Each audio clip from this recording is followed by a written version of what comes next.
loving, Okay, let's play some people, goddamn and chess. and pranced and sang songs and heard You Bible goddamn stories. son of a We had goddamn our little bitch. children's Goddamn church, it. which was sweet.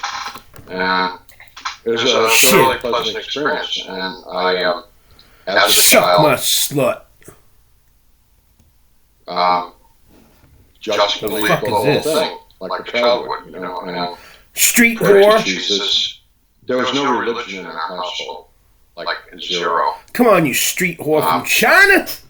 So that was my Stop the exposure goddamn to game. You suck my church, dick, faith, bitch. Jesus. Is what I got Come on, you dick at sucker. Sunday school. And Come on, dick sucker. when I was 12 years old, Come on, I asked my dick parents if I could sucker. get baptized, and they said Dick. no.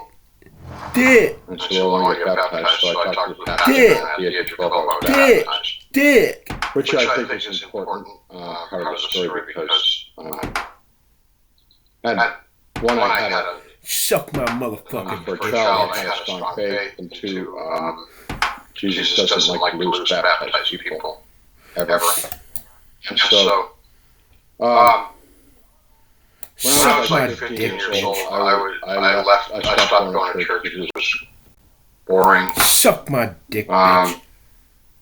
And my older sisters had stopped going. My parents didn't go, so we Suck just my walked dick, away bitch. from it. And Now fuck up and move that whore right as here. a person who wanted to be an artist, there wasn't much for me in art to keep me Suck my interested. dick, bitch. And so anyways, I started reading, besides going to private art lessons, I also got very interested in philosophy, which of course none of that. Suck my in school either. motherfucking So dick, bitch. I heard the name Plato, so I read Plato, and then I read Aristotle, and then worked my way up to people like Immanuel Suck Kant. my And, dick, bitch. then discovered existentialism. First Suck with my Albert dick, Camus, bitch. then Jean-Paul Sartre, and then made a sincere attempt to read Martin Heidegger, which Suck my dick, bitch. you didn't. Yeah. You have read him? Yeah, I wrote 2 books. I've never known anyone Suck that could my understand fucking him. dick. I couldn't understand him, but Yeah. I'm interested in this part because it was, as far as I understand, existentialism, Nietzsche, Camus. Suck my dick, bitch. yeah, I neglected. You suck my dick, Nietzsche was bitch. a really big influence on me. I skipped him because I despise him now. But anyways, yeah. God damn it. You know, it was in the air. Suck my dick, God is bitch. Dead was definitely, Time Magazine did a cover in the Stupid early motherfucker. 60s. God is Dead from Harvard Divinity How in the School. fuck? Yeah, I met that guy. Oh, good. Al, I forget his name, but he's still around. Suck my dick, bitch. You suck my dick, bitch. So at the age of 17, I went You to suck my college, dick, bitch.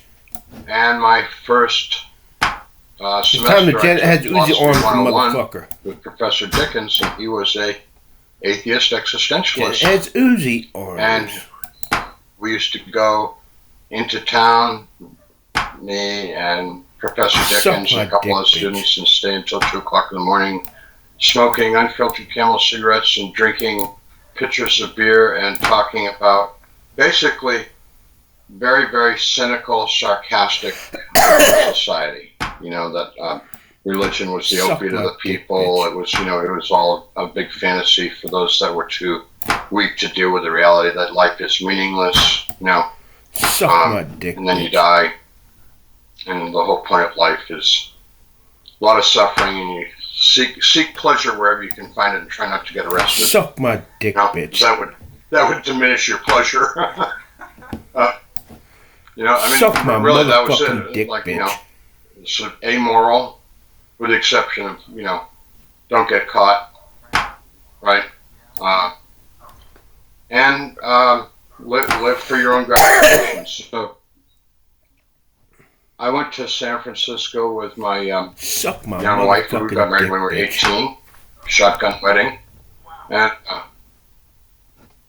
we went to San Francisco in '66 because I wanted to study at the San Francisco Art Institute, and coincidentally I heard that there was stuff happening in San Francisco in '66. The H word had not been invented yet. That came out a little after we got there. The word hippie. Oh, When we went out there, it was still Suck my beatniks, but fucking anyways. dick, bitch.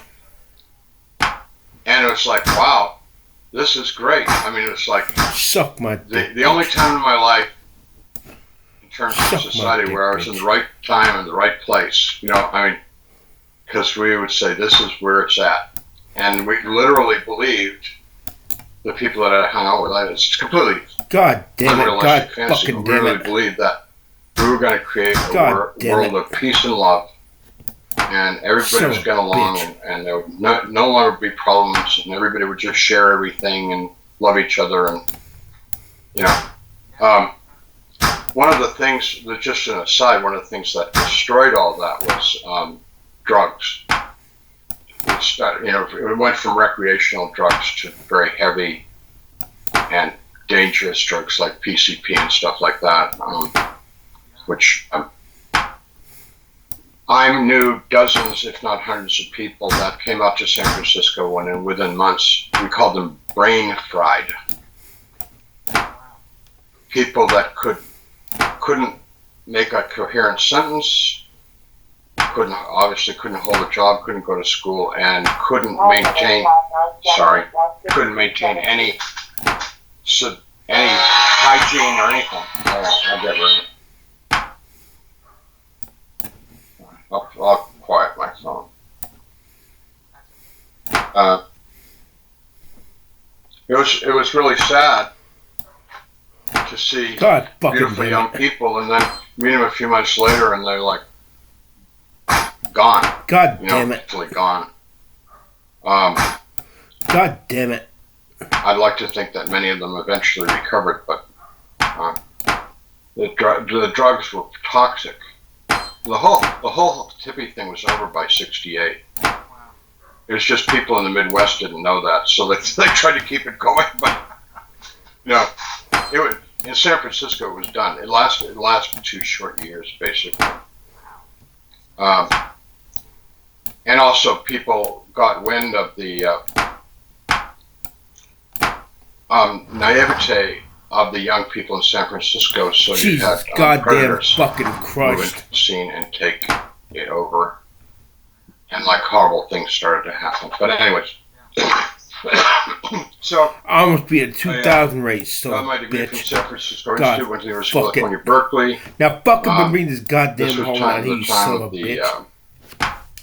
Vietnam War, and most You especially stupid the U.S. goddamn invasion of motherfucker. Cambodia, when we shut down the university for 3 months. What? you were there at Berkeley at that time. Suck my motherfucking yeah. dick, bitch. And it was a very, very heady, interesting time, and ultimately, Suck my what I was fucking looking for was dick. a college teaching job, teaching art, because you can't make a living Suck as an my artist. dick, I mean, bitch. nobody does.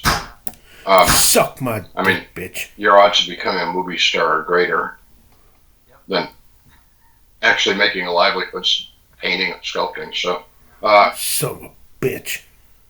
I want to get my MFA, which is the terminal degree in art. Suck I got my an MA, dick, and then bitch. you apply for the MFA program. And I managed to get a job in Kentucky at a brand new university that was going to start an art program, build an art program. So I came to Suck Kentucky in my '72. fucking dick, bitch. Totally fixated on myself, my career. I had some interest in my family. That was secondary, because the myth is in our Suck my society that dick, if you want to accomplish something really big, you have to be a megalomaniac, completely obsessed with your writing, your music, your art, your acting, whatever, and everything else suffers neglect, because you got to keep your focus on what's important. So that's who I was. I pretended to be nice to my damn it. students. Sometimes I wasn't feeling it at all, but kept up the act most of the You time. stupid motherfucker. And of course, a number of students liked me because I was, You stupid I had no fucking rules, bitch. no boundaries, from my experience in San Francisco, it's like, do your thing, kind of teacher. What's not to like about that, right? And Come on, you So stupid that motherfucking bitch. I moved up the ranks in the university and became a department head, and Stupid I got motherfucking tenure bitch. promotion within 3 years. So Wow. at the, I don't know, I was 26, Suck my 27, and I was dick, a full bitch. professor, tenured and all that in the That's department. amazing. How did that happen so fast? 26 years old. That, you know. Come on, you Politics. fucking Wow. bitch. I played the game. Yeah. I just got tenure last week, and I'm 36. Congratulations. But Yeah. you know, 36 and 26. That's amazing. Yeah. Yeah. Well, Suck they my were motherfucking desperate, dick, and I was the bitch. only sane one in the art department. I mean, really, you know. Yeah. Um, Amazing. Yeah. Art departments are filled with prima donnas, Oh. whom are adorable and some of whom are Suck my repulsive. fucking But dick. I knew how to. I had good social skills. I knew how to get along with people. Yeah. You know, Yeah. Sure. most importantly, the people higher up. You know. Right. Yeah. Definitely. So, anyhow, that's You the, stupid that's the motherfucking background. bitch. Atheist, existentialist, artist. My whole life was about me and my career as an artist, and you know, and the great desire You was to stupid be a fucker. successful artist, which means showing in New York and people publishing books about me and da da da da. Da. And I mean, I was having very moderate, small success. So you know, basically, I was a big fish in a little pond in Kentucky, and you know, I knew that was never going to go anywhere. You know, Move. you're never going to get discovered in whore. Kentucky and Indiana, right? Yeah, the art world is New York City. That's it. That's all it is. So, anyways, Move, you so I'm leading a fucking group of whore. students around Europe. You can edit any of that you want, but I put that in it because I want the students to know. Fuck I mean, this. I don't think history is that different than Stupid anybody fucker. else. You know, I think it's a Stupid very fucking normal kind of story. And the one problem was there was a huge emptiness inside me. I did a lot of drinking. I Move, wasn't an cunt. alcoholic, but I drank a lot. Now I was fucking very been bringing this cynical pone on here. about everything. And, Now fucking been bringing this pone on here, you I son had a of a bitch, so I melancholy, can and I hear your attributed that to motherfucking word. my mother's from Finland, and so I figured that I'd sort Suck of my inherited dick, this bitch. melancholy gene from my Finnish You relatives. stupid which made me, motherfucker. inside I was empty, sad, lonely, unhappy. I thought about killing myself a lot. You know, just because what's the point? I mean, none of it means anything anyway, so what's the point of going through it? You know? And, you know, any pleasure that you ever achieve in this world, the minute it's over, it's like, it's depressing. You know? Yeah. And you had already written off God at this point. You thought this was. Oh, yeah. Yeah. I thought it was a fantasy for people that were too weak to deal with the great cosmic indifference. You know? You know, we're on this little speck of a ball of rock, you know, floating in this Man, vast I'm fucking universe. you up. What none of it matters at all. So June 1st, 1985, I'm 38 years old, and I have my wife and a number of students, and I'm taking them on a 3-week art tour of Europe.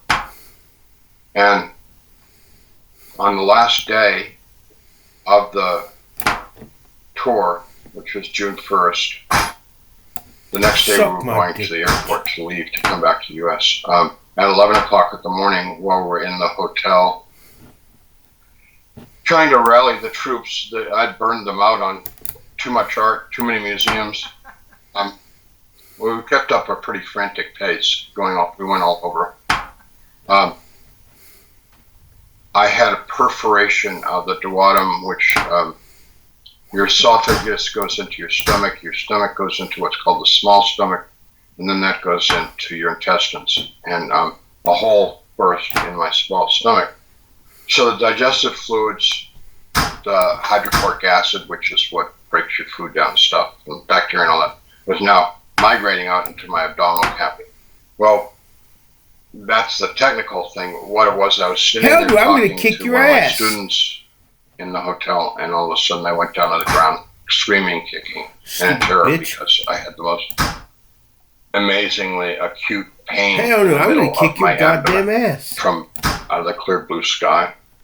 And my wife called Suck my dick, bitch. a medical God damn it. service through the hotel desk. They sent a doctor. He came right away, got me off the floor, examined me, and said that I had a perforation of the duodenum, and I had to have surgery immediately. He called an ambulance and took me to the city hospital With the in regular Paris, which is the girls, Hospital bitch. General d'Assistance Publique de Paris. And I was taken to emergency, examined by 2 doctors, Suck my x-ray, dick, bitch. medical history, all that, and they said the same thing. If I didn't have surgery within an hour, I'd die. So it was like, yeah, let's do it. So I was sent from emergency to the surgical hospital, which is Cochin. And because it was a Saturday, I'm sure the people in emergency didn't know that there was no doctor available at the surgical hospital because it was a weekend. And most of the doctors there are Monday through Friday guys. I fucked his. So I was put in a Oh, room see, I told you I was with not a accepting the doctor. goddamn Not only did bro. I need the surgery, but I was gonna since kick your there was ass. no doctor to admit me, I was not admitted to the hospital. Stupid fucking I was bitch. in the hospital, but I hadn't been admitted. Wow. So Now fucking been reading this poem basically, in here. to put it in the vernacular, I fell through the cracks. Yeah, it sounds like it. So I was never seen by a doctor for the next 10 hours. And you were dying. Yeah, and the doctors in the United States, my Stupid, you maximum life expectancy stupid would be fucking 5 hours. bitch. Wow. But one of the things that kept me alive was I was terrified of dying because I was 38 years old and I kept thinking, this is impossible. I can't be, how could I be dying? I'm just like, I'm just achieving, I'm just getting where I want to go. Wow. I wasn't thinking so much of the people that I'd leave behind, although that made me a little sad. What I was thinking was me, I'd worked so hard and Yeah. it's not going to happen, Yeah. I mean, I'm a mediocrity at best, and I'm going to die in that state of mediocrity. Goddamn That's what really mediocrity. terrified me. I know this is very unattractive, but it's just the unvarnished truth. No. I was never given any pain medication, and the pain that had taken me to the floor, kicking, screaming, yelling, and in terror, I'll put you intensified goddamn. and Okay, I'm gonna intensified, vote you a poor because the bitch. stuff, the digestive juices were migrating. Now, not just Come on, in you that area slut. of the perforation, but now we're going from my groin up to my shoulders. Damn So butt it was my shit. whole abdomen. Well, part of the consequences that made it very, very Shit, difficult to piss, breathe fuck. because when you breathe, you have to move your abdomen. And I was struggling to breathe because every time I breathed, it only intensified. The pain was like maximum, but when I breathed, it went way over the top. So I'm it's like I blocking you, had to fight goddamn for black every ass. breath. And I didn't want to die Goddamn because son. I knew that God. when you die, I it's fuck just over. his. And everybody that I Oh. knew, all my friends in the world were from the university. And all the people I hung out with were all atheists and Hell no, he was a we only goddamn found poor people sport that were bitch. Christians. Stupid fucker. I mean, they were all a joke. Seriously, they were a big joke to us. And we'd laugh about it and stuff like that. How can you be an educated person and believe in fairy tales? I mean, we put religion up with Cinderella, Sleeping Beauty, and Snow White and stuff like that. Basically, Disney, Walt Disney stuff. Yeah. And I don't think, well, God not only damn don't I it. think, but I think it's still pretty God basic damn it. in a lot of academic.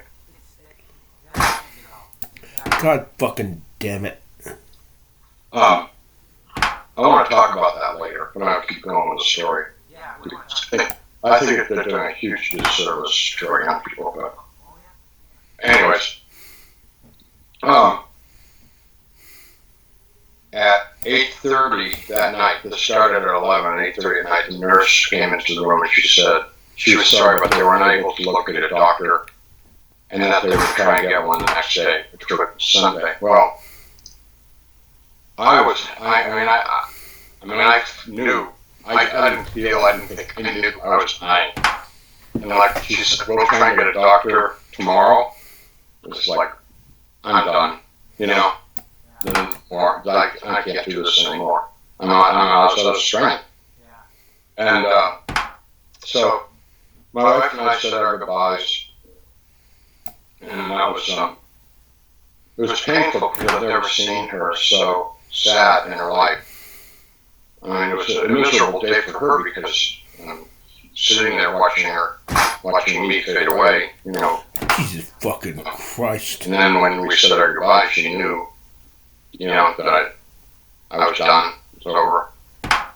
And I went unconscious. With pancakes and all that long into a goddamn stone. I was standing next to the bed, and I felt wonderful. I felt better than I ever felt in my entire life. And so I did a reality check. Suck my dick, bitch. Sight, taste, smell, touch, everything. And all my senses were heightened more than they had ever been. I could smell more, hear more, feel more. Afterwards, I was like, wow, I'm not just better, I'm better than I've ever been better. It's wonderful. And so I was trying to get the attention of my wife, and she was just sitting in her chair next to the bed crying and I thought she was ignoring me. And the only thing I could think of was she was so mad at me. I just understood the fuck out of you. And that made me very angry when I yelled at her and cussed her out and stuff like that for ignoring me. I turned to my roommate. I had a very nice 68-year-old Frenchman, really good guy, by the name of Mr. Florent. It's time that Jenna has Uzi arms him. Tried to communicate with him, and I got no response from him, which made no sense because he'd been kind all day to me and my wife. And now he wouldn't respond to me at all. It was like, made no sense. And so that made me, I wasn't mad at him, it just made me more confused and agitated. It's like, what's going on? And I heard people calling me outside the room, and by name in English, Howard, come now, hurry, let's go, come with us. So I went over the doorway of the room, and there was a group of people out in the hallway, which was darkish and gray and very fuzzy. And there were people sitting outside the light coming from the room. And I said, I'm sick, I'm supposed to have surgery, I need a doctor, are you from the doctor? Are you going to take me to surgery? No. And they said, we know all about you. We've been waiting for you a long time. There's no more time to talk. Let's go. Hurry up. So I assumed that they were hospital personnel taking me to my surgery. Now fucking Marina, goddamn. And I left the room, and I had a really bad feeling about leaving the room. Although the room was very difficult because of the lack of response from my wife and Mr. Florent, which was very big. I neglected to mention, I also noticed that there was a body in the bed, which I refused to believe was me, although it looked just like me. And I couldn't explain how that could be. That made me crazy. How could there be a body in the bed that looked like me? Were you thinking they swapped it or something? Yeah. I figured that those crazy French that pulled some kind of trick, you know? Oh, that's so funny, bitch. You know? But of course that didn't make any sense either, because why would they bother? Can't get a doctor Fuck. like weird trick on me, you know? But I knew the thing in the bed was me, just a piece of me. And so that's not me because I'm great. You know, I'm wonderful. I'm fine. So they took me on a long journey. Fuck. Fuck. At first I thought we were in the hospital, but we never went up or down. Come on, you We just walked and walked, and there was no architectural features, just space. And that was all disturbing. But what was more disturbing was that the people that met me, that crowd grew and became initially more rude, then abusive, and then really ugly. And I would hear people say to one another, "I can't wait to get a piece of them," and stuff like that. And it's like, so I went from cautious to fearful to pure terror, because now I'm in this mob of people, and they're talking about me, and whenever I ask them anything, they say, "Shut up. You'll find out. You don't need to know. You'll know when you get there." Well, I mean, stuff like that. And I'm like, so, no, not at all. I fucked his. Ho! I don't know whether you want to use this, but later on I asked you this. So what happens when people die and you go and meet them? You say, well, the first thing we have to do is convince them that they died, because they don't know they died because they don't feel so good. They don't believe they're dead. He said, yeah, they can't believe they're dead, because when people die and they're going through some kind of suffering, and when they die they feel great, they feel wonderful, and they're like, oh, I'm all better now. And also they're disoriented because they're in a different vibrational state. Also, they're not really seen by the world. If anyone ever seen the movie Ghosts, I love that movie. It does a really good portrayal of the confusion of trying to interact with the world. And,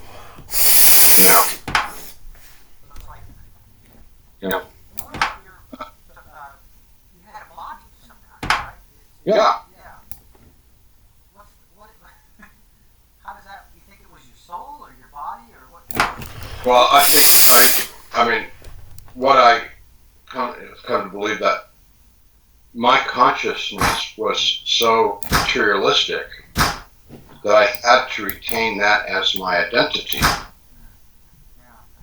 I think that the imperishable body that Paul talks about, the soul, whatever you want to call it, is not really that much like our physical body, Paul.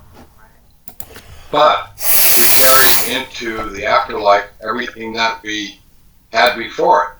So whatever you think you are or believe you are or what you think is going to happen, it's all going to happen just the way you believe it is. That's why, in a sense, people say we create our own reality in this world. I don't believe that. I think we interact with a lot of things that shape our reality. So we're not self-created in this world, but in the next world we're definitely self-created, because we're carrying, if you're looking for God and for love and for Jesus, you're definitely going to find it. And if you don't have any real faith in any of that stuff, you'll find that world. So,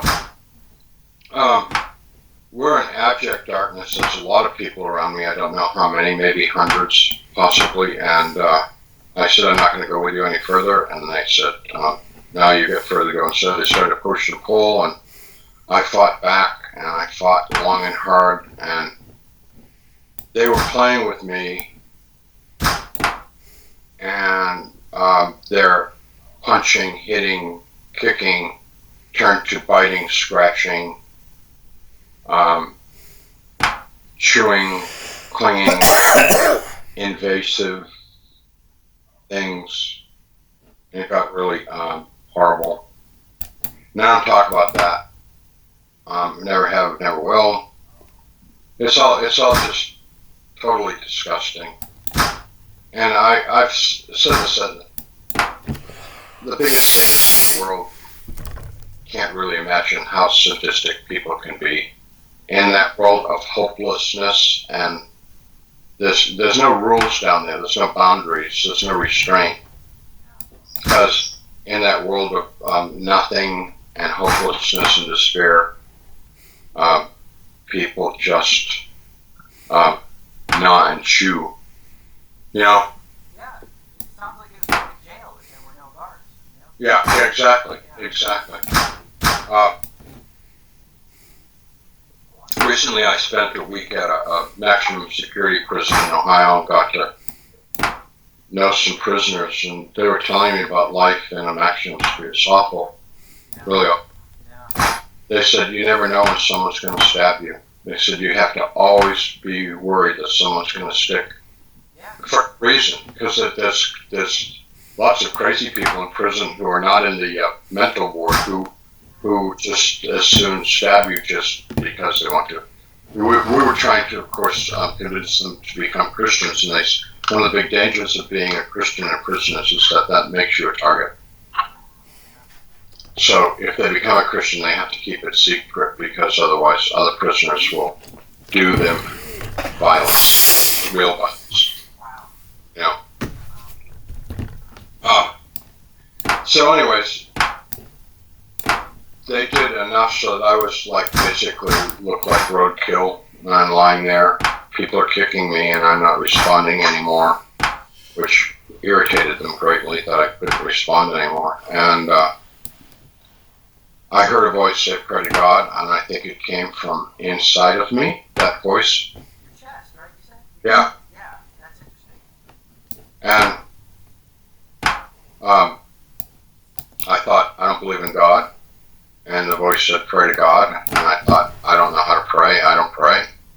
And the voice said, "Pray to God." And I thought, I prayed when I was a child. What was that? So then I tried to remember something that I memorized, because my notion of prayer was that there were things that you were taught to memorize. So I thought of Shylock's speech in The Merchant of Venice. I thought of the Pledge of Allegiance. I thought of all the things that I memorized, in school. And I'm not getting anything about it at all. And finally I get, "The Lord is my shepherd," Our Father, not I don't mean the whole thing. I just mean that line. "The Lord's my shepherd, our Father who art in heaven." That's all I can remember. So I was so excited about them. I kind of murmured them. Before I was just trying to think of things, but now I murmured those things, and with that, the people around me became very, very angry. This is when they're attacking you. Stupid motherfucker. And they said in very vulgar language that there's no God, nobody can hear me, and that they're going to make things much worse for me if I didn't stop saying those things. Which, because it upset them, and encouraged me to make up stuff with God in it. And it drove them away from me. So now buck up and rather take than it with that being able to repel them with force, I was able to repel them with God stuff. And I can't repeat it because it was really, really vulgar. Why do you think it repels them? I mean, have you ever reflected on this? Why? Oh, yeah, absolutely. Because now, first of all, God wants everybody to go to heaven. God doesn't want anybody to go to hell, but lots of people go to hell. And they go there because they've rejected God, and God's not going to force anybody to go to heaven, like what some people like to hear us. And they are not willing to let go their unbelief in God. They're holding on to it because in C.S. Lewis's book, The Great Divorce, which I like very much, and I think he does quite a good job of describing hell. They're stuck in the thing. It's like alcoholics. You want to say, "Now, why don't you try stop drinking?" Which you better stand back when you say that, because you might get punched in the nose for saying that. But they've thought of that too. That's occurred to them.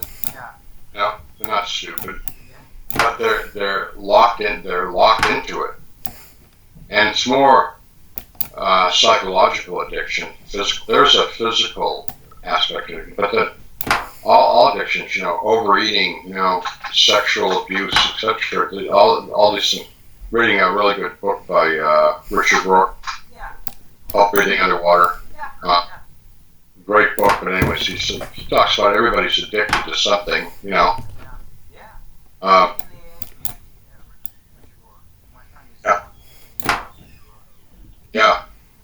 So, they're addicted to their misery, and they don't.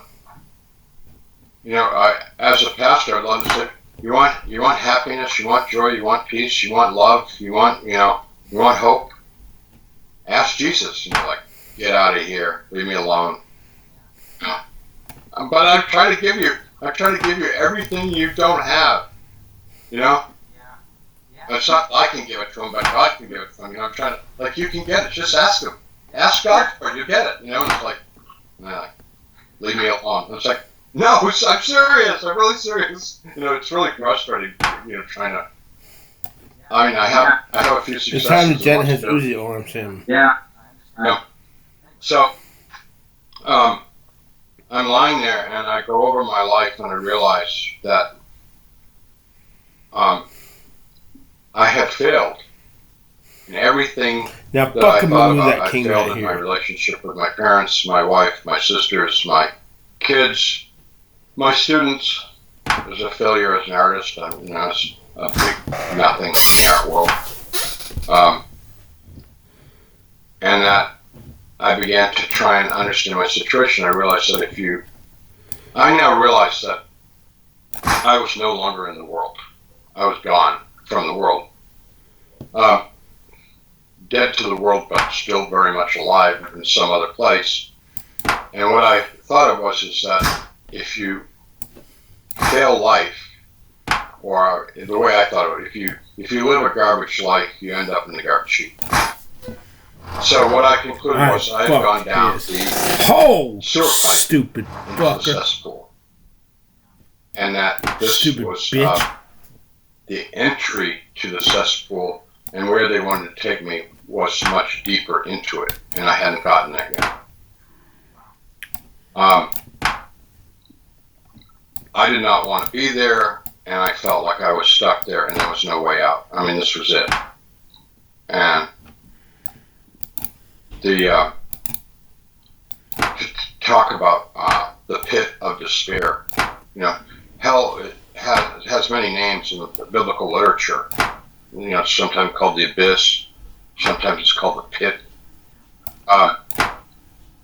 Hell is only one of many names, but the name that's used most often, I didn't know this until I started reading the Bible, is of course Gehenna, which is the valley of Gehenna, which was the garbage dump of Jerusalem.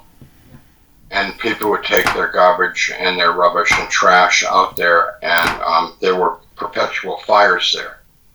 When I was a kid, they don't do it anymore. When I was a kid, the town dump was always burning, because that's how they got rid of everything that was combustible. So every town dump just had fires all the time. And they really stank bad. Sulfur's, one of the most odious burning things there is. And, the town dumps smelled like this odious, sulfurous kind of, because of course, in all that garbage and stuff, there was lots of toxins. So they don't do that anymore. That's the way it was when I was young. That's the way it was in Jerusalem in Jesus' time. So Jesus refers to what's sometimes translated in the Bible as hell. Actually, what he said was, if you don't straighten out, you're going to end up in Gehenna. Gehenna's a really nice place, by the way, right now. I've been to Israel. I'm going there. I'm going there in 2 weeks. I'm going back. I love Israel. Yeah, they've cleaned it up. There's no more garbage there. Actually, now it's all a cemetery. Yeah. Anyhow, so I'm sinking deeper and deeper into this complete despair, and my mind reflects on myself as a child in Sunday school singing Jesus Loves Me.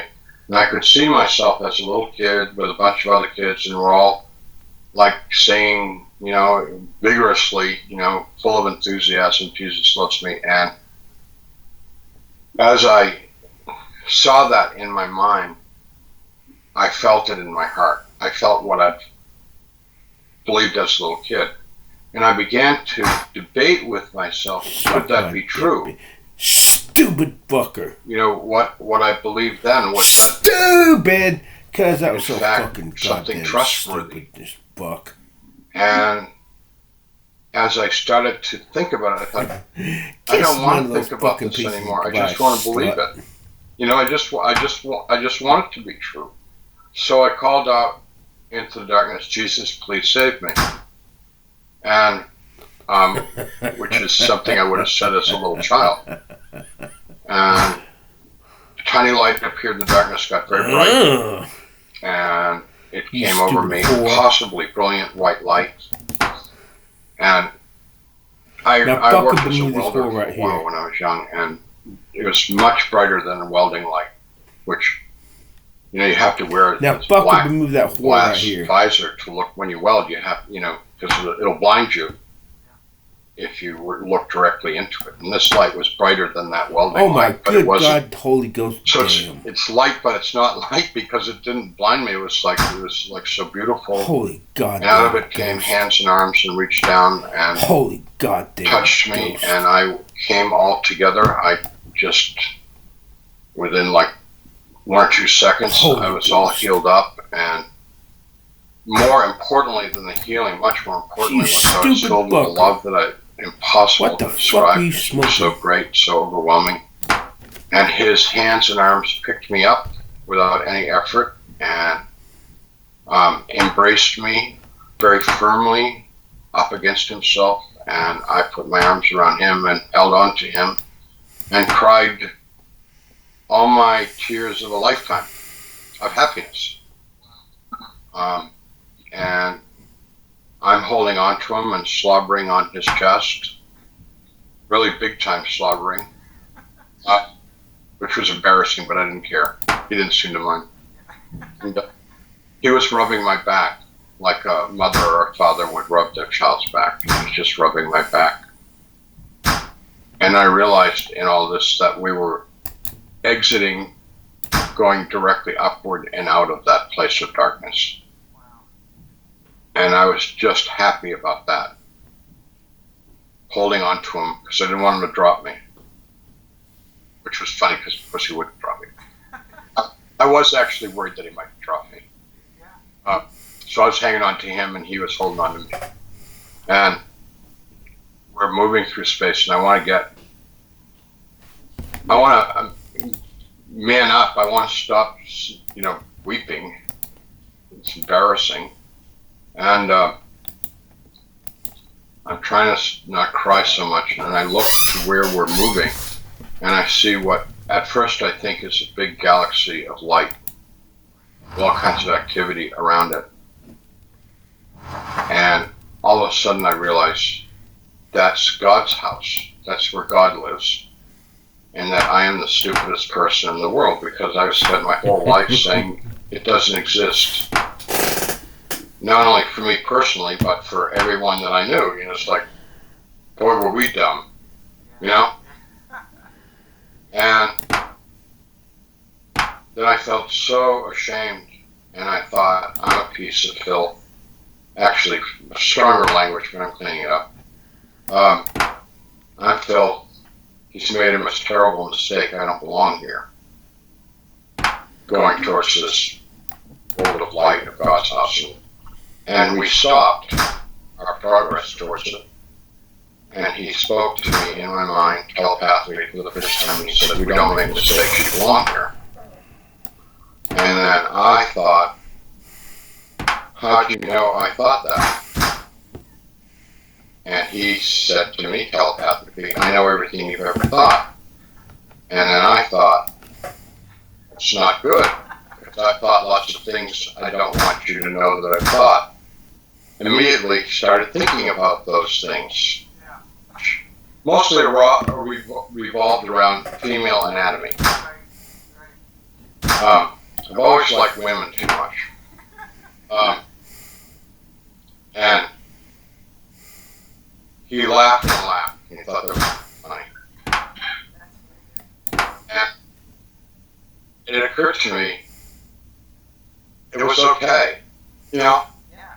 Like, he's not mad. He's not upset because it's funny.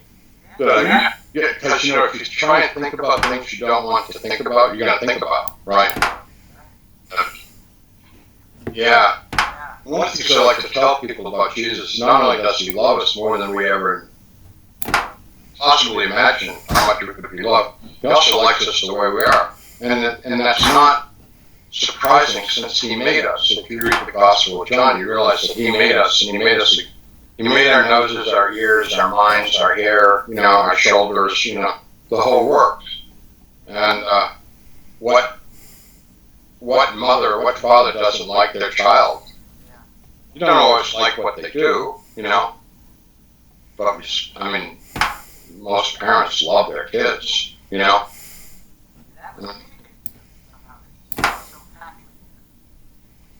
Well, yeah, because then, after we conversed a while, he said he had some people he wanted to meet, so he called out what I refer to as a group of angels, which I think was my angelic team, which we all have that surround us during our life. They came over and we did a life review, and as we went over my life, they shared with me their feelings, not judgment, but feelings about things that made them happy when I showed compassion, and things that I did that made them very unhappy when I was indifferent or cruel. And most of my sin, which sin means to miss the mark, to fail to do what God, you know, asked us to do, was more indifference than, I mean, I didn't rob, I didn't steal, you know. Actually, I didn't even lie, I just didn't care. It's just about me, you know. And that people think indifference is not that big a deal. Actually, indifference is as bad, if not worse, than hostility and violence. Yeah, it's really, Jesus, the angels, gods do not like apathy. They do not like indifference. The Greeks thought God was indifferent. They described God as apathy. Yep. They had it 100% wrong. And that's the interesting thing about the Hebrew testimony of the Old Testament, the Hebrew Testament, is that a God of great feeling and compassion, you know. Yeah, this is interesting. So in your book, you talk about God having emotions, and I was always trained, you know, there are civilian tradition that God is apathy, yet he doesn't feel. But yeah, because that's what the Greeks believed. Right. Yeah. Emotions, right? Yeah, this is where Thomas Aquinas really misled a lot of Christianity, and does to this day. I mean, that would be an interesting philosophical discussion, but the Bible can be confusing because, of course, they project a lot of their stuff onto God. And I just read an interesting 2-volume, 3,000-page book on how contradictions in the Old Testament about God saying, don't harm these people, and then saying, we're going to kill them all. There's a lot of contradictions in the Old Testament. And so one of the reasons why we believe that Jesus is the perfect, true revelation of God is that there's no contradiction in the Gospels. It's consistent. So when we read the Old Testament, we have to go back and read it through the perfect revelation of God, which is Jesus Christ. or as a seminary professor put it, we got to read the Old Testament with our Jesus glasses on. But the fuck bring that pronoun so like like when we that. read like Psalm 139, that's perfect. You know, it's I'm fixing the ear. You're consistent with Jesus. Yeah. So, when my life review was over, and it was a disaster. My life review was terrible. I made Jesus and the angels very, very unhappy.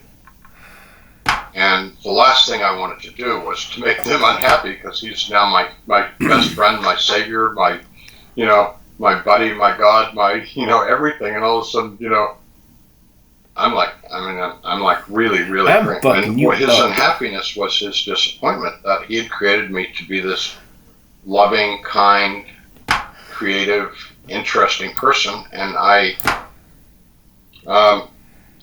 wasn't doing what he, had hoped. Yeah, and all he cared about was passion and kindness. Yeah.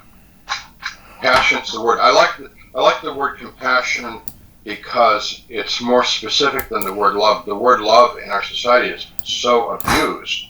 Right. I love your lipstick. I love your hair. I love your new sofa. I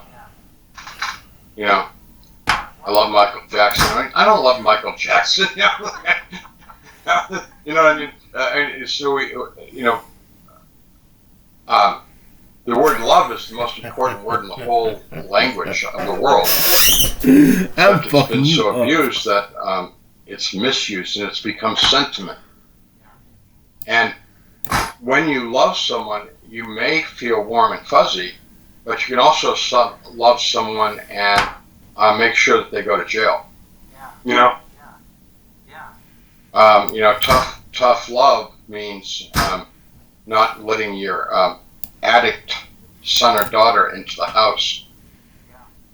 The wonderful movie that I just saw recently about this kind of love, Ben is Back. It's about a mother dealing with her addicted son. He shows up at home. He's been in rehab, and he shows up at home, and he's running all the same games, and she's trying to figure out how far to extend the love and where to shut it down. It's a really beautiful movie. Another movie that explores the theme, Silence by Martin Scorsese. Have you seen that? Great movie about love. Love can be really, really painful, really hard. Sometimes doesn't feel so warm and fuzzy. Sometimes love can be the deepest kind of suffering, with someone.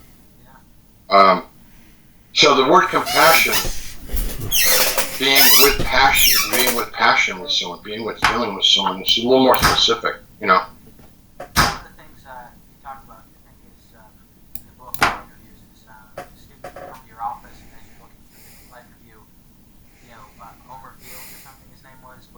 Exactly. Very good. Yeah. Absolutely. Yeah. It's all about interacting with the person that you're with.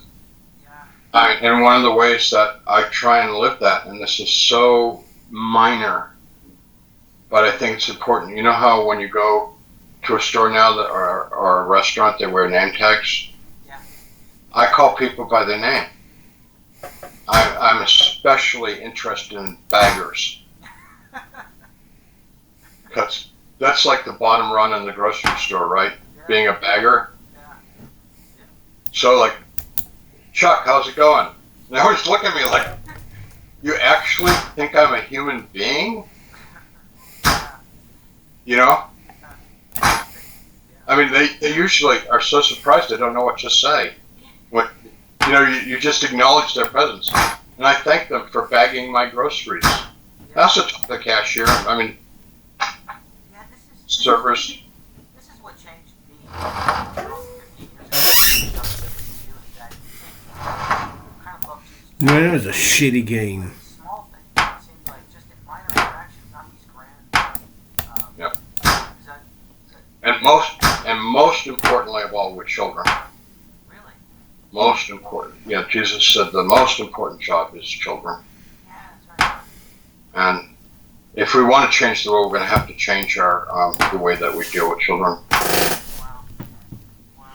anyway, so I'll go on with the story. So when it was done, Jesus said, "Do you have any questions?" So I said, "I got a million questions." So I asked him everything that I could ask him, and he answered everything. He showed me things. He took me places. We did stuff. It was great. Past, present, and future. How long was this going on for where you're questioning him? Well, since there was no time in that place, I can only invent an answer. And I said longer than it took me to go through graduate school, which was 3.5 years. Based on my limited understanding at that time. So anyways, after all that, I said, I want to go to heaven. I want to be in heaven, He said, no, you're not ready. You won't fit in. You got to go back and live life the way you were supposed to in the first place. And so we had a big argument. And I argued as forcefully as I could to come back, to go to heaven, and he made better arguments, telling me that that wasn't appropriate at that time, and I had to come back here. And it was a very worthwhile discussion, argument, because when I say argue, I don't mean like yelling and shouting. I'd make a statement, and he'd counter it, and I'd make a statement, and he'd counter it. It's a rational. Anyways, finally I agreed to come back, and when I agreed to come back, without any transition, bang, I was just back. And immediately when I came back, it was now 9 o'clock at night, and a nurse came into the room that had been in the room at 8:30, and she said, a doctor has arrived at the hospital. Now this is weird, Saturday night, 9 o'clock, doctor showed up, a surgeon, and you're going to have surgery. So they prepped me in the room for the surgery, and at 10 o'clock I had the surgery. And sometime Sunday morning, I woke up, and I felt like I'd been run over by a truck. But it wasn't the pain anymore. The pain was gone. This was just like soreness, like a truck had run over me or something. It just was sore all over. And I'm thinking about, okay, what happened was the most important thing that's ever happened in my life. So now I have to decide whether I'm going to go with that or not go with it. And I realized that I had that choice, I had that freedom, and just ignore all and go back and do what I was doing before. Wow. But I knew that if I did that, I wouldn't be able to live with myself, and that I would have to stay drunk all the time. I would have to anesthetize myself to live the lie that used to be my life. So I'm going to have to do things, but I don't know exactly what that means. What do I change? What do I do? And so that's what I've been working on for 34 years now. What things do I do differently, and what things I can do the same old way? So it's basically a daily challenge. Yeah. When you asked Jesus something like, "What do you want me to do when I go back? What's the purpose of my existence?" And he told me, love the person that you're with.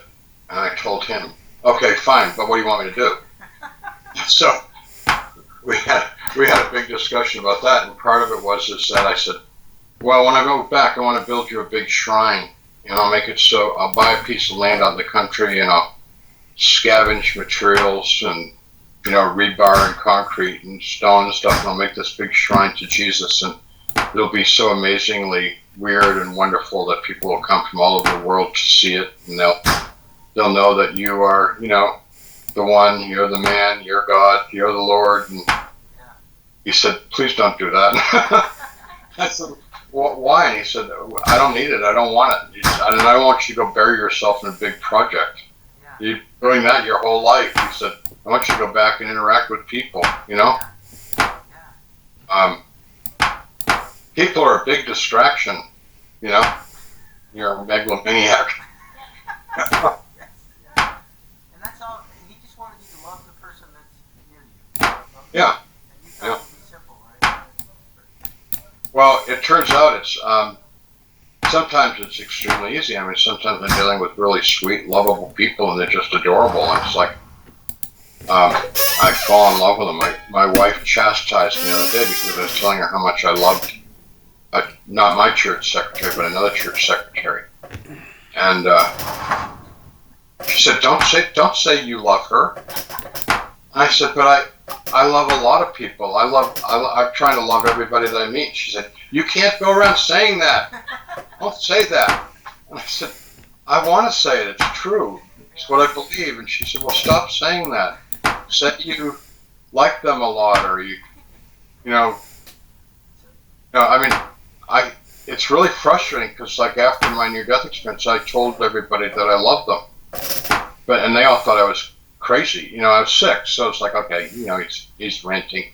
I would try and hug and kiss everybody, and that was a disaster, especially when I did it to men. They didn't like it, and women didn't like it because they misunderstood. It's really frustrating in this world because we're here to love each other, and I do not mean that in a sexual way at all. And one of the many problems of using the word love, and people they've learned because of the way our society is and the way we've raised them as children to not trust anybody. So I'm a pastor of a church, and people don't trust me. They think I'm a predator, because all men are predators and all pastors are predators, all priests are predators, right? I mean, that's what people come to believe in. Like, hopefully after they get to know me, they realize that I'm not a predator. Don't the parishioners know about your story and who you are, or do they not even know that? I've always wondered that. Do they know who Jesus is? I don't know. Some of them do, some of them don't. I don't promote it that much. Oh, wow. Because I'm in a weird position, because it's like, I mean, I'm obviously pretty open about that. I love Jesus, and I know Jesus, and I met Jesus, and stuff like that. But on the other hand, it sounds kind of egotistical. It's sort of like, nah, I know Jesus, you don't know. Yeah, but it's true. It's true. Yeah. And I am proud of it, but it doesn't make me better than anybody else.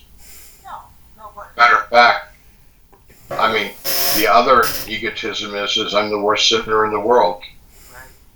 But I'm not, because Paul already took credit for that. So so that's what I've been doing for the rest of my life, is trying to figure out how can I live a life fulfilling my potential given the gifts and the deficiencies that I have. I have gifts and I have big deficiencies, and I gotta work with that stuff. And most importantly, how does my life present me opportunities to love people and to love God? Or to put it all very simply, how do I live a life pleasing to God, given the circumstances that I'm in? And so I've done over 30 mission trips overseas, and I've been serving churches as a pastor for 30 years. God damn it. But that stuff's not important. What's really important is how I have treated the people that I'm with when I'm with them. Yeah. And do you ever feel burnt out? I don't feel burnt out, but I feel frustrated with people because they just don't want to get with the program. One of the things I love about the book, and the other things, is that you talk about the suck my dick, bitch. People talk about Jesus, love them, and they don't want it. What do you do? I'm really interested in how you deal with that, and what if you've been doing this longer, and what do you do? It's like being in the grocery store, for example, and you see someone slapping a child or yelling at a child, and you want to go over and intervene. You don't. It's really not gonna work. I don't have the skills to do that kind of an intervention. And tell them, like, that's not the way you do it. It's just not the way you do it. You don't do that with kids. Making a big mistake, and so you don't do anything about it. It's frustrating because if I could put on sandwich boards and walk up and down the street and go, repent, the end is near, and if it would make a difference, I'd do it. But it doesn't. That doesn't work. I mean, you're just being foolish. People think you're crazy and don't take you seriously. So how do we make a relevant difference? And I think one of the points is that we have to realize we're not the Messiah, we're not Jesus, we're not the Christ. We got our little job, we got our little tiny niche in the world to take care of, and that's what we do. And it can have surprising consequences. Like, for example, I have never put, other than my website, which I had to do, somebody else did for me, I've never put anything on the internet, ever. And people started putting interviews with me on the internet, and now I have correspondence with people all over the world every day, and make helpful things. I've written some books because with the interviews, sometimes things can get misunderstood. So if I write it in a book, I can be clearer. Hopefully people won't misunderstand what I'm saying. I mean, some of my biggest critics are other Christians.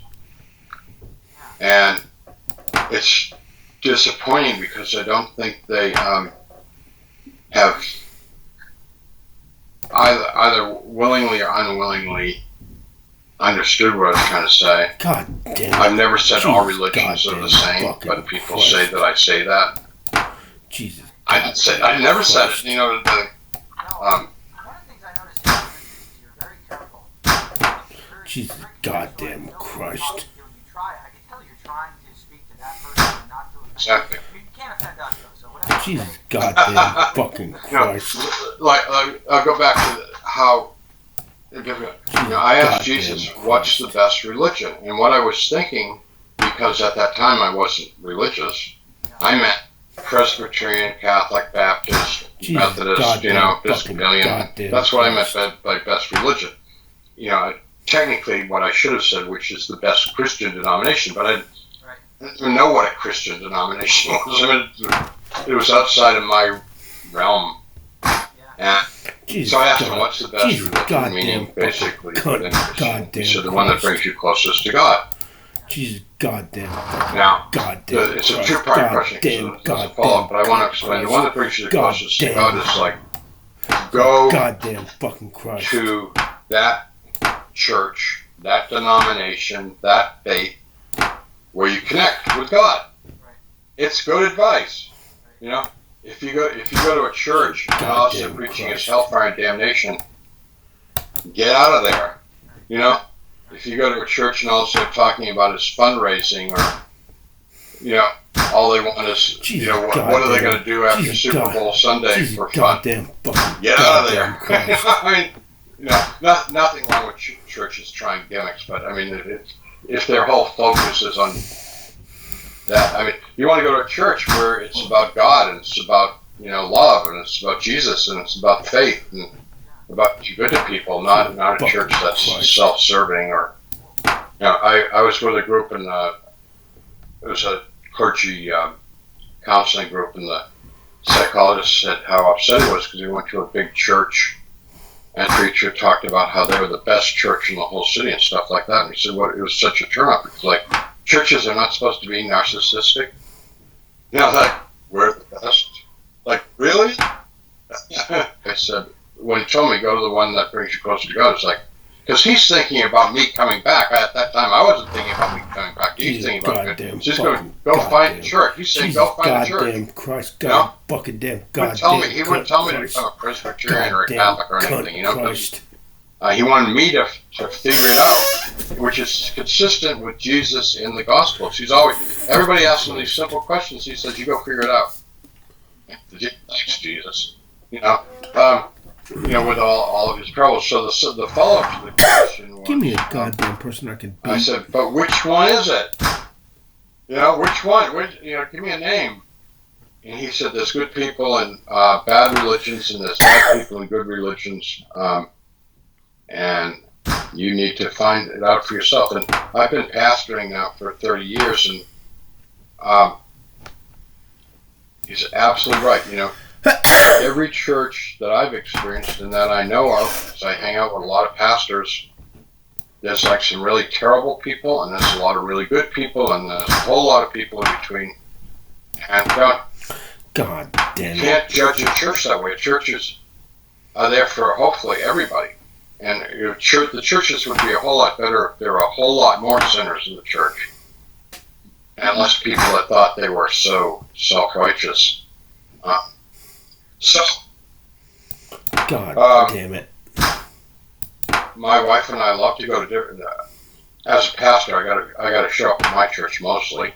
Because that's my job. But we love when we go away, we go to different churches, and we love to go to different churches. And some of them have been wonderful, and some of them have been goddamn fucking goddamn Christ.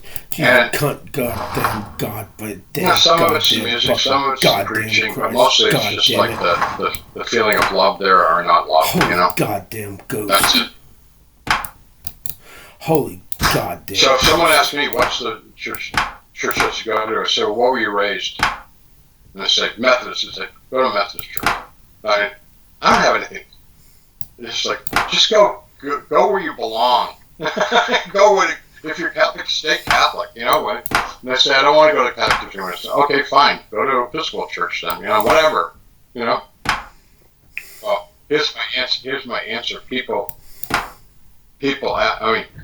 when Mormons invite me to talk to me, they want me to become a Mormon. So when Catholics ask me, and I mean this to say, when they ask me why I'm not Catholic or if I consider becoming, I always tell them I am Catholic. Because I am. In my heart. Officially not. I have a letter from a Catholic priest in Belize, Central America, saying I am their #1 fundraiser. I've built 3 Catholic churches in Belize. I take that back. I raised the money to have 3 Catholic churches built in Belize. And all the work I've done in Belize, I've done it under the authority and auspices of the Catholic Church. We built a Catholic school in Belize.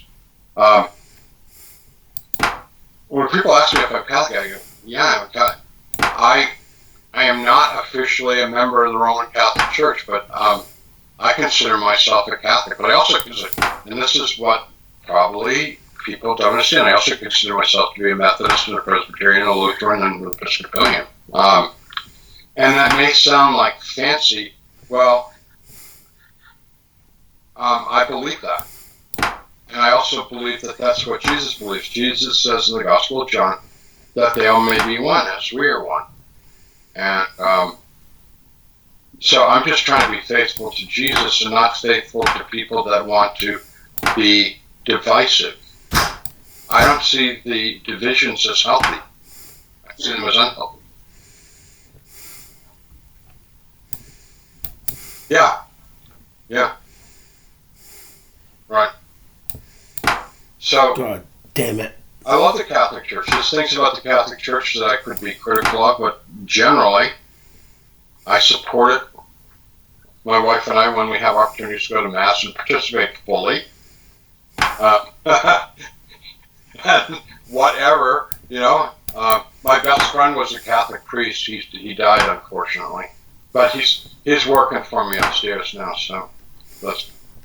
and you love Thomas Merton, right? And oh, yeah, he was one of my... was one of my biggest heroes. Right here, I'm reaching on the wall of my office. Oh. Jesus fucking my man. Christ.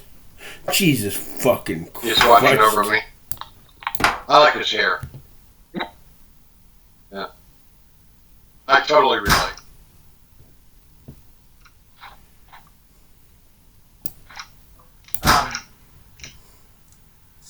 So you eventually left academia and decided to become a pastor. When did you make that decision?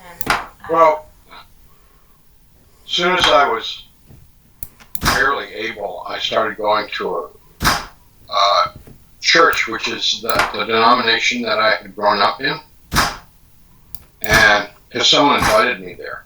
It's the first time in my life I was ever invited to a church. I was praying and praying and praying for weeks about where to go. I didn't know where to go, but I physically couldn't because I was too sick. And this woman, a woman that I'd hired at the university, a painter, called me and invited me to her church. And I asked her what it was, and she told me, and I was like, figured out that it was what I'd been raised in. And I went there, and I became very active. And it was like my whole life, I was like the every priest or pastor's sort of hope and nightmare. You know, it's like hanging around the church. What can I do now? My first thing at the church was to teach the nursery.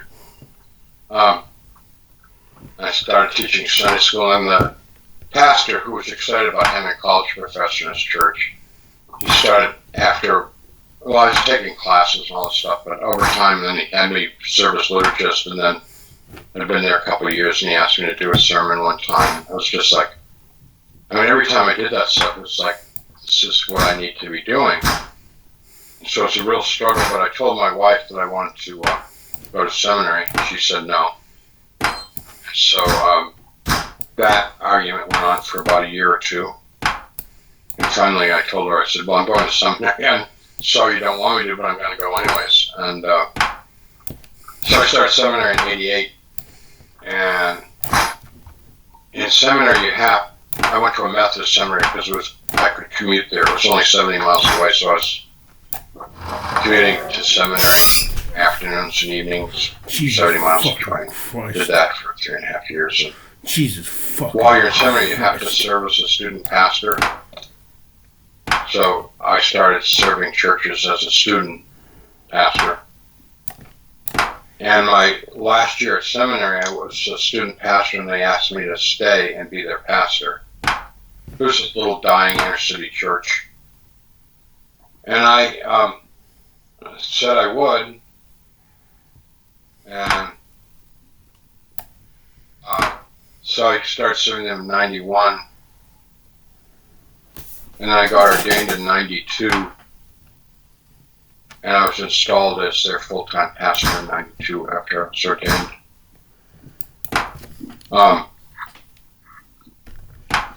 So it was a process, and my wife didn't like it, and she eventually left me. I mean, there were lots of reasons, but that was a big one. It's very hard giving up the university position because I love being an art teacher. I mean, what's not to love about being an art teacher? It's like, you know, it's play, it's fun. It's like, you know, students are great, you know, get to talk about it. You know, there's too much green in that blue sky, you need to, you know, on your back on good stuff. And also, the nice thing about art is, you know, pretty specific. I mean, it may seem like all kind of like weird, but actually art, like music, has rules, it has laws, and they're really incontestable. You know, there are things that you do that work and things that you do that don't work. And that's like a phrase used as an art teacher a lot. That works, that doesn't work. Try this, you know, da-da-da. And I mean, the whole point is to get people, as an art teacher, to be able to express themselves. You're not trying to get them to be like you or like anything. Just how can you be more authentic to yourself? No. So it's fun. It's hard to let go of that. I miss it, but that's the way it goes. That's the way it goes. You felt academia was just not the right context to do this, to do what you. Well, that, and also I felt that I was serving a deceptive institution. University. Would the root of that word have anything to do with universe as in universal, meaning like everything? Except that real faith, real God, real biblical understanding is excluded from the university. And one of the corruptions of the faith is the only place, well, Harvard University, Yale University, all the big original universities in this country were all founded to be divinity schools. People don't know that, but that's what they were founded. They had one curriculum, divinity. And then they decided to add 2 other professions, which was law and medicine.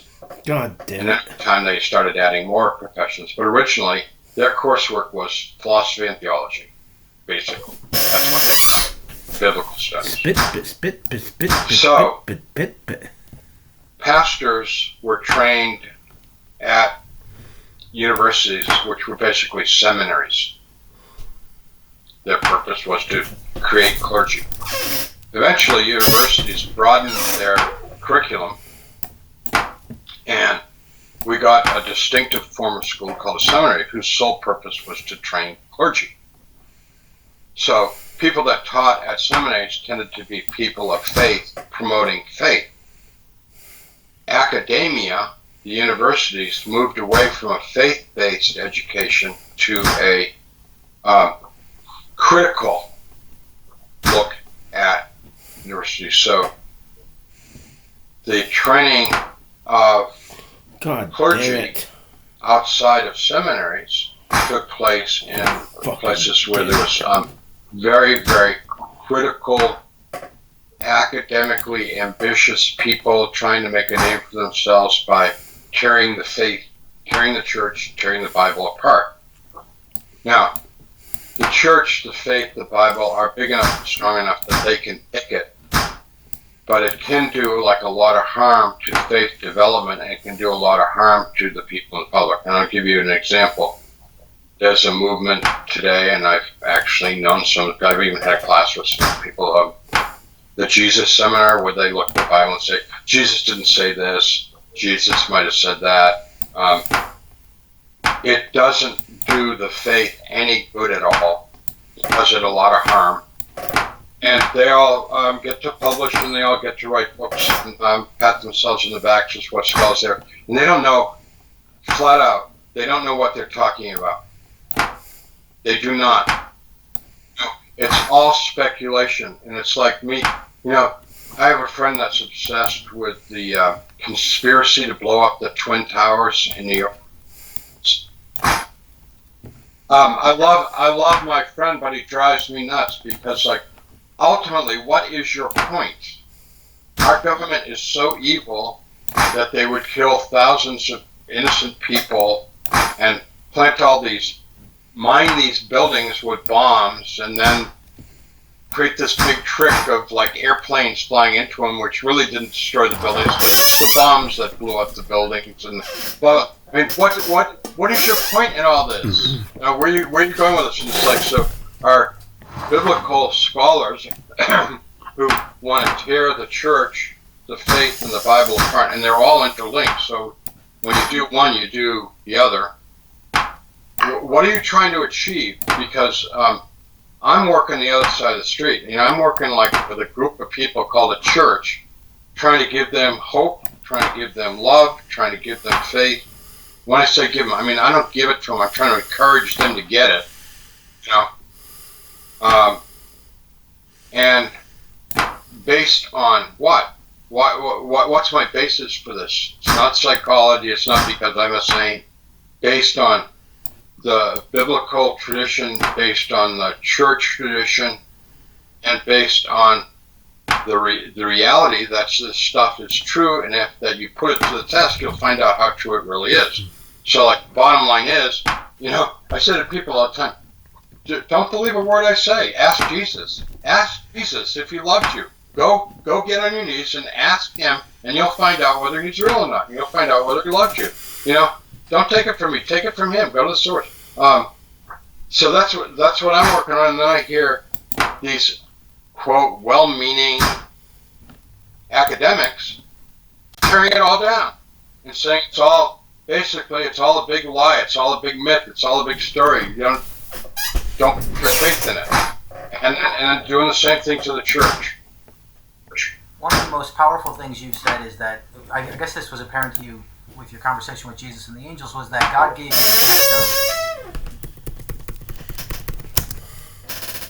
Ask Jesus if he loves you. the reality.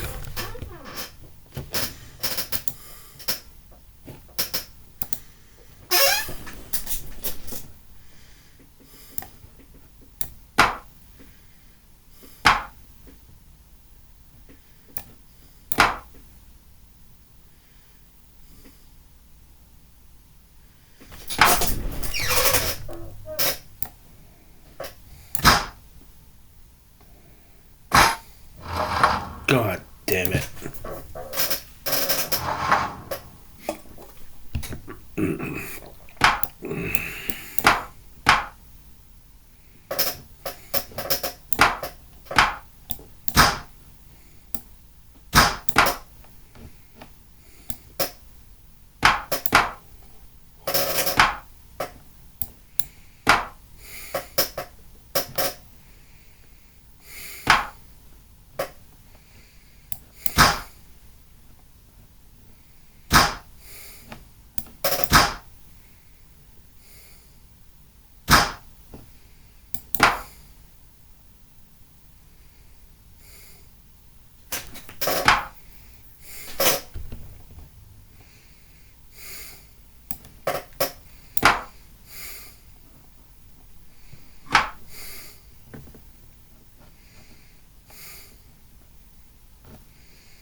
God damn it.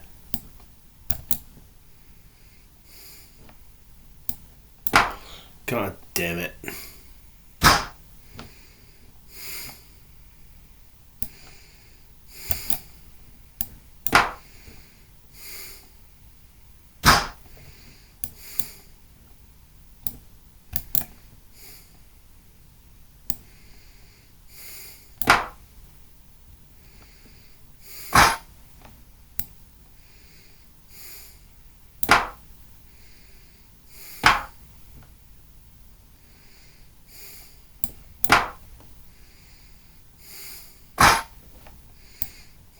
Damn it.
God damn it.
Ew, you stupid bitch.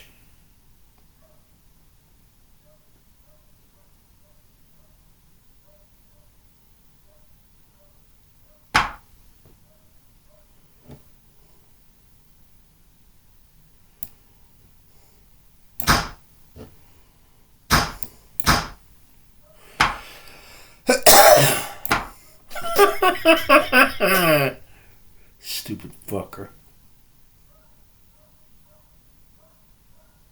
I fucked his. Oh! That's why you fucked up like that, bitch.